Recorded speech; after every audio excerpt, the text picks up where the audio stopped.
So let me get started by saying that there has recently been a lot of significant progress, I think, in our understanding of the feeling of mental effort and of the feeling of bodily effort as well. So on the side of bodily effort, you have lots of work on sports physiology and on sports psychology. You have lots of work in philosophy as well, talking about the feeling of bodily effort in connection to comparator models and motor control, and relating that to the sense of agency and to agentive phenomenology, which are really interesting pieces of research. And then on the other hand, on the hand of mental effort, you have lots of interesting and really blossoming work on cognitive psychology and cognitive neuroscience, deploying new tools to understand the feeling of mental effort and effort discounting. We've been hearing a lot about that in the previous talks. And in philosophy, we're starting to get some traction with the feeling of effort. Particularly, Peter Carruthers recently has recognized that the feeling of effort is an explicit and non-conceptual kind of metacognition, something that he had denied vehemently until very recently, that it could exist. But something that is really striking is that these two realms of research remain divided, I think, to a large extent. And what I want to try to do is to try to bring some kind of a bridge between those two. I want us to try to be able to talk about the feeling of effort in general, so that we can cover both bodily and mental efforts.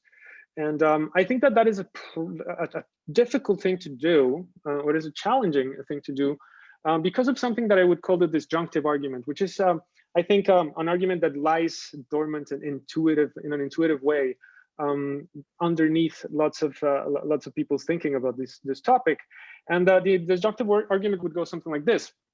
So the first proposition is that mental efforts or mental effortful activities are different from bodily efforts or bodily effortful activities. So whatever this guy is doing while playing chess is very different from whatever these people are doing while running really hard.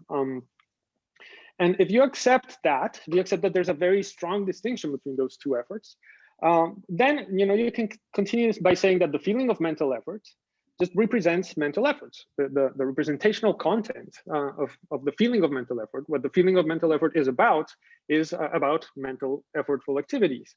And then likewise, the feeling of bodily effort just represents bodily efforts. And given that those two kinds of effort are different, you have the conclusion that the representational content of the feeling of mental effort must be different from the representational content of the feeling of bodily effort. And then you can see something like this working in the background when people on one side of the feeling of effort research say, well, we're going to have to work towards applying this stuff about the feeling of bodily effort to the mental realm, or vice versa. You can find some claims to that effect. But opposing that disjunctive argument, what I want to defend today is what I call the single feeling view. And the single feeling view is just the claim that there is only one feeling of effort for both mental and bodily actions, and that this feeling represents an action. It can be a mental action, a physical action, or a mixed action, and it represents it as costly. Juan Pablo, sorry excuse me for the interruption. Do you need to share our presentation or we don't? Oh, I thought I was sharing the presentation. No, what are you seeing now? We are seeing you, which is you just seeing nice, me? But, well, that's great. I thought I was sharing the screen. Sorry. Let me see if I can. I have a really nice presentation that I worked on. So are you seeing it now? No, it's fine. Thanks. Let me just try to go all the way back so that you can see the beginning, because I thought it was really nice. No, I'm going back. Wait. Let's present again. Here we go. This is how it began, like this. Okay, now that you saw it, I can go on. Right, okay, so what I was saying is that motivations for the single feeling view, I'm going to mention a couple. One of them is that there are things that I would call mixed efforts or mixed effortful actions, like learning to play a musical instrument or dancing. Those are things that involve both mental and bodily efforts at the same time. And we don't have some kind of an account of how those two feelings of effort relate. We are not going to be able to explain the phenomenology of those efforts. And then another kind of motivation for the single feeling view is maybe we would want to avoid a sort of dualism about agentive phenomenology that would come out of a disjunctive account of the feeling of effort. You know, there's people who think, and I think correctly, that our sense of agency, our sense that we are in control of our actions, or that we are the authors of our actions, involves the feeling of effort. And if we have two separate feelings of effort, then that just kind of suggests that we have two separate feelings of agency, or two separate senses of agency, one for bodily actions and one for mental actions. And that doesn't seem to be the case. We would like to be unified agents along those two realms. So in order to tackle the disjunctive argument, I would like to focus on this claim, on the claim that the feeling of bodily effort represents bodily efforts, because I think it's the most intuitive one, but I want to challenge it. And in order to challenge it, what I'm going to try to say is that if we look at metabolic accounts of the feeling of bodily effort, we're going to see that they're not entirely sufficient. And then if we go to the comparator accounts of the feeling of bodily effort, there are going to be some limits to them too. So I'm going to suggest that if we go to a cost-based account of feelings of bodily effort, those are more complete accounts. And then those lead us to the single feeling view. Then when we get there, and if I have some time, I hope I do, then I would like to say a couple of things about the implications of the single feeling view for why we like some efforts, although they're mostly aversive, and about effort and the sense of agency. So let's start with what the feeling of bodily effort is about.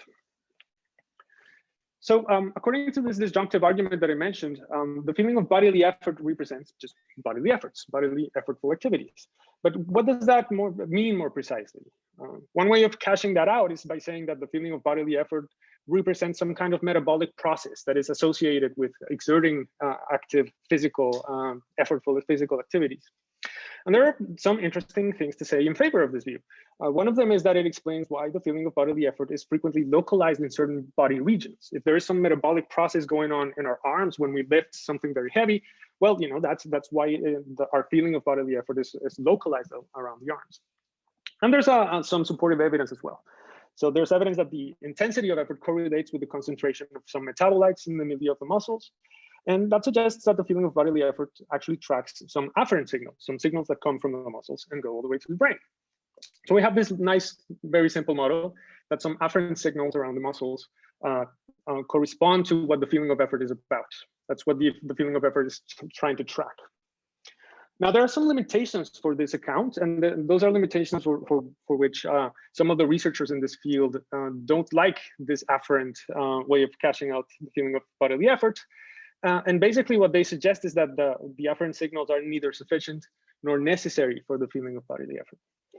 So one reason for thinking that they're not sufficient is that some people just have injected lactate and other metabolites to the blood around some muscles, especially around this muscle in the hand. And that generates feelings, and then people report feelings of muscle fatigue and some feelings of pain, but not really feelings of effort. This distinction is very important. We can distinguish the feeling of fatigue as feeling of tiredness or of heaviness associated with pain many times around some muscles, but the feeling of effort or the feeling of perceived exertion, as they call it in this realm, is the sensation. It's a different sensation. It's the sensation that a certain activity is strenuous, that it's hard. And although we get some feelings of fatigue when we get metabolites inside some muscles, we don't get really reports of strenuousness or hardness or difficulty. So that tends to suggest that the feelings that the metabolic processes are not sufficient. But they also don't seem to be necessary, because other researchers, when they inject some doses of anesthesia to people and then they ask them to go and do lots of cycling exercise, then they get that people report feelings of bodily effort, even if at that time the afferent signals are blocked. So you get feelings of bodily effort without afferent signals, and that just seems to show that the feelings of bodily effort don't need metabolic resources or metabolic processes going on. Now, you might ask, well, but so if metabolic processes or afferent signals from the muscles don't play any role, then what about the localization of feelings of bodily effort? We still have this localization in the body to account for. And for talking about this, I want to refer to some research that Josh reports in one of his papers, in which in that research, what people did was that they gave vecuronium to some participants, and they just totally paralyzed them. And then they asked them to make a lot of maximal bodily efforts, like they just covered their noses and asked them to inhale very profoundly. And then they got them through some interviews afterwards. And I'm just going to quote one of the passages from Josh's work on zombie action and conscious action. So though all subjects were sure that they had attempted to comply with each request to generate maximal muscle force, participants could not identify specific sensations of force associated with the target muscles. In an interview, a patient RB reported the following: there was no arm sense of effort or diaphragm sense of effort. All I felt was a generalized, I'm trying to move, nothing specific. And then patient DY reported that attempting maximum inspiratory effort was mental effort. Let's try to summarize this, what this says about the feeling of metabolic effort. In some, afferent signals seem to be neither sufficient nor necessary for the feeling of bodily effort. And in the absence of afferent signals, the feeling of bodily effort seems to have no body localization, but has some mental component. And that seems to be very interesting for the position that I'm going to end up holding. Now, if we accept that the feeling of bodily effort is not just representing afferent signals coming from the body, from the muscles, it might represent signals produced in the central nervous system, though. But then the question is, which signals could those be? And this is where comparator accounts come in. So I'm just going to talk about a very simplistic and very simplified view of what a comparator model is. Suppose that an agent wants to move. And so they form a representation of a plan for movement. Let's call it an intention. And then through that intention, they generate a motor command so that the intended goal, they try to bring it about. And then that motor command, once it's executed, the agent receives some afferent signals coming from the proprioceptive systems and from perceptual systems. And then they can compare those two signals from the intention or the representation of the goal and the afferent signals. If those two don't match, then you get a prediction error. Right? The prediction error is really important because then through the prediction error, you can actually change the motor command and adapt it so that you can try to minimize the prediction error. And that is how you control your motor behavior. Now, what these comparator accounts say is that the feeling of effort corresponds to the intensity of the prediction error as well. So you get feelings of effort, of bodily effort, when you get prediction errors in your movements. So the feeling of bodily effort emerges out of the agent's attempts to reduce prediction error. And the intensity of the feeling of bodily effort corresponds to the prediction error's magnitude. Now, that is a really interesting account, and I think it's really correct in many ways. But I follow Olivier's work in holding that maybe it doesn't capture the entirety of the feeling of bodily effort. And that is because the intensity of the feeling of bodily effort is not really a function of the prediction error's magnitude. Let me try to put an example to show you what I try to suggest here. Suppose that you go grocery shopping with your spouse, and then your spouse asks you to carry these bags to your house, right? So for the first time, you're going to go and grab them, and you look at them and you say, well, you know, I predict that it should require 40% of my capacity to grab these bags. And then you form a plan to hold them and carry them. And then it turns out that your spouse, for some reason, added some bricks in there. They're like doing some kind of project with bricks. They turn out to be much heavier than you expected. And so you get this large prediction error that tells you, well, you know, you have to adjust your plan. You have to adjust your motor command. And maybe you even have to stop for a break. So that action feels effortful, and it feels effortful partly because there's a large prediction error that you have to deal with in order to exert control. Now let's say that you stop and you say, like, hold on, this is too heavy, and then you try for a second time. But now you know exactly how heavy those things are. So then you update your prediction. You say, well, that should require maybe 80% of my capacity, and then you form a plan accordingly. And then the bags are exactly as heavy as you expected. There's no prediction error at this time. There's no need to exert control by modifying your motor command, but still the action feels effortful. So now you have a feeling of bodily effort without prediction error. Now, if that is a correct account of the ways in which bodily efforts work sometimes, Then we can say that the comparator account explains the feelings of bodily effort related to encountering an unforeseen resistance, but it has some trouble accounting for feelings of bodily effort related to foreseen and correctly foreseen resistances. An action need not face foreseen obstacles to feel effortful, however. You can predict an effort and in fact experience the effort as well. So we need to have some kind of account of foreseen or foreseeable efforts. And this is where the cost-based account comes in. This is what I would like to propose. But in order to propose it, let's allow me to take a step back and think about something that has come up many times throughout the workshop, and that is that the feeling of effort is by default aversive. It tends to be aversive most of the time. It has a valence, an effective valence, and is usually negative. And we know, particularly because of the research that Guido has talked about, that there's some kind of law that has been held for a long time in psychology, and that is the law of least effort, and it applies to animals, including us. So we might ask the question: why is it that animals evolved to dislike physical effort, especially if it's so rewarding sometimes to get to exert some efforts? Well, I'm going to try to propose an evolutionary account of the feeling of bodily efforts, aversiveness, that comes from work by Dan Lieberman. And so it begins by saying that effortful physical activity requires calorie consumption, right? But in evolutionary history, calories are a scarce resource. Not anymore. You can get lots of calories for very cheap right now, but usually that was not the case. And you can spend a calorie only on 5 basic things. You can spend a calorie on maintaining your body, on storing energy for later, on reproducing, on growing your body, or on performing some kind of physical effort.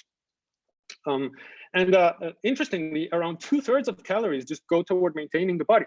Things like, pumping your blood, or growing your nails, or breathing, and things like that. And there's only 1/3 for everything else.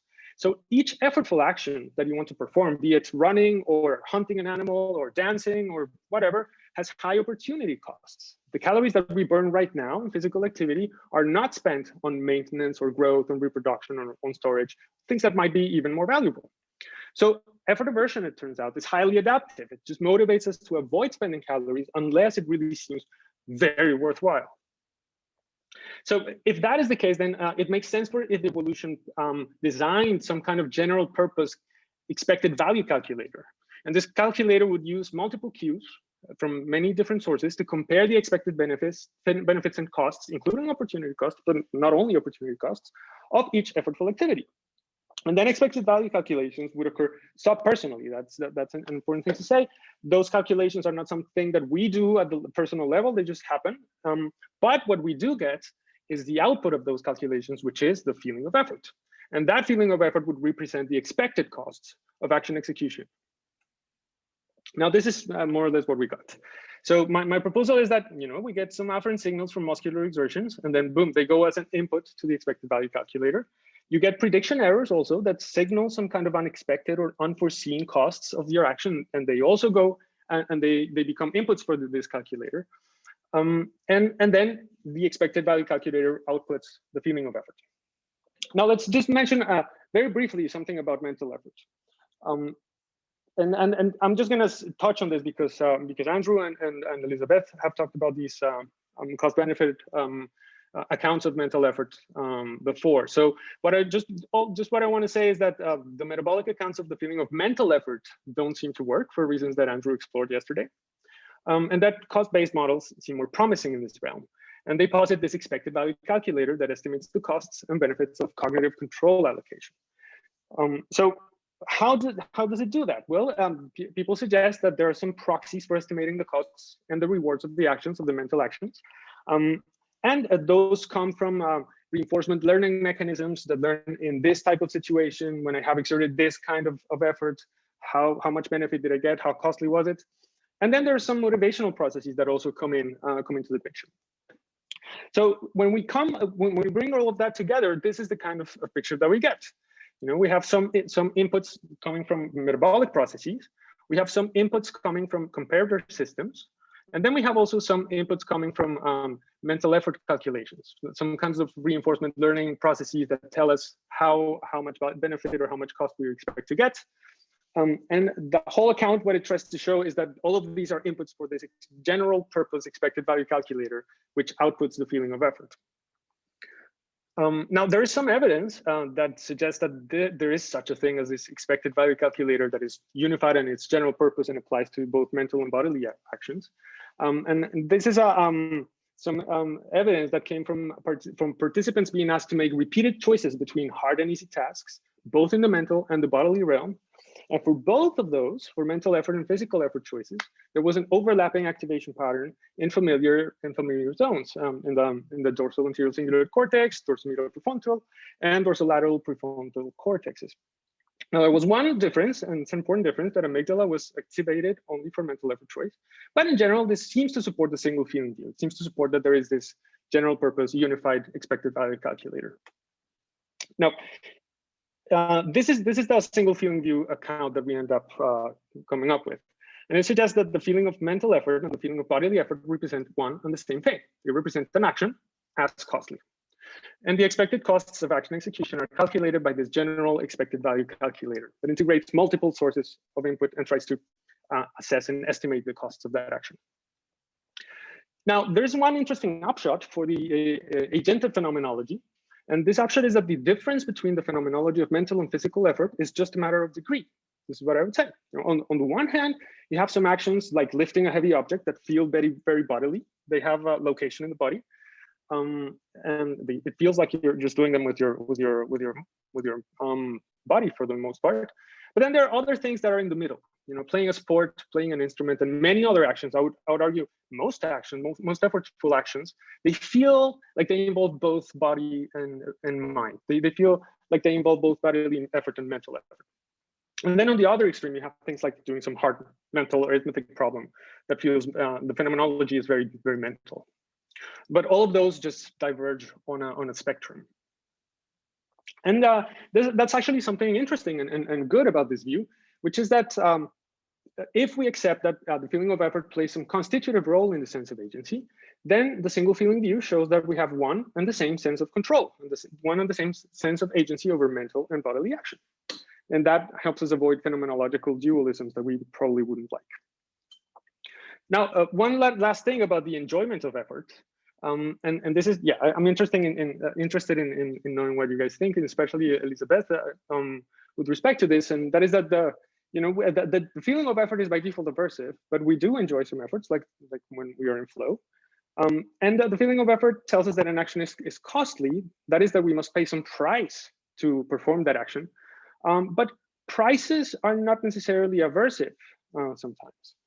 Right. So imagine that in one case, those signals just show us that the expected costs by far outweigh the benefits of the action, and we're just going to say no thanks.